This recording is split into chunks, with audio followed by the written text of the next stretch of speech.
મંદિરના પુનઃનિર્માણ અને લોકાર્પણને 75 વર્ષ પૂર્ણ થવા જઈ રહ્યા છે, ત્યારે આવતીકાલે સોમનાથ ધામમાં વિશેષ પૂજા અર્ચનાનું આયોજન કરવામાં આવ્યું છે।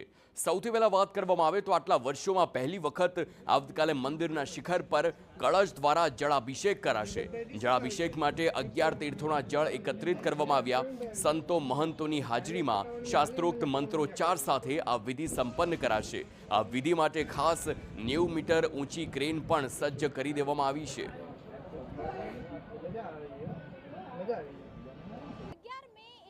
ખાસ જે સોમનાથ મંદિરની અંદર કળશથી જળાભિષેક છે તે કરવામાં આવશે। સીધા દ્રશ્યો છે તે આપ જોઈ રહ્યા છો કે જે રીતે મંદિરની અંદર અત્યાર સુધી પહેલી વખત જળાભિષેક છે તે કરવામાં આવશે। અત્યારે તેની જે રિહર્સલ છે તે ચાલી રહી છે। અત્યારે માત્ર કળશ છે તે જોવા મળી રહ્યું છે, પરંતુ આવતીકાલે જ્યારે જળાભિષેક થશે ત્યારે તેમની સાથે જે કહી શકાય કે સંતો મહંતો છે તે ઉપસ્થિત રહેશે, જે બ્રાહ્મણ પુરોહિત છે તે ઉપસ્થિત રહેશે।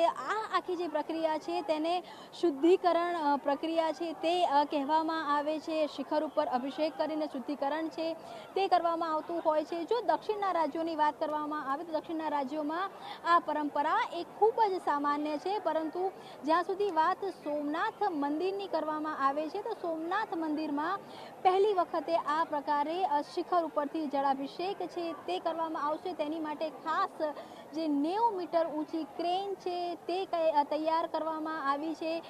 બ્રાહ્મણો સાથે મંત્રોચ્ચાર સાથે અહીંયા જે જળાભિષેક છે તે કરવામાં આવશે। આ જળાભિષેક પણ કોઈ સામાન્ય નથી, પરંતુ જે 11 અલગ અલગ તીર્થોના જે જળ છે તે લાવવામાં આવ્યા છે, અને આ 11 અલગ અલગ તીર્થોના જળ સાથે જે મંદિરનો શિખર છે તેની પર જળાભિષેક છે તે થશે। તે સમયે મંત્રોચ્ચાર હશે, ઓમકારના નાદ છે તે ગુંજશે, અને તેનું જે સીધું રિહર્સલ છે તે જોવા મળી રહ્યું છે।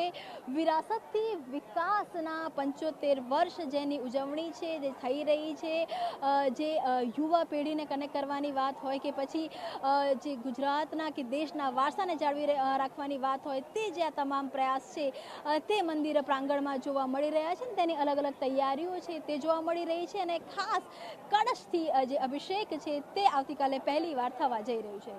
કેમેરામેન દીપક સાથે મિશ્રા, TV9 સોમનાથ। તો હવે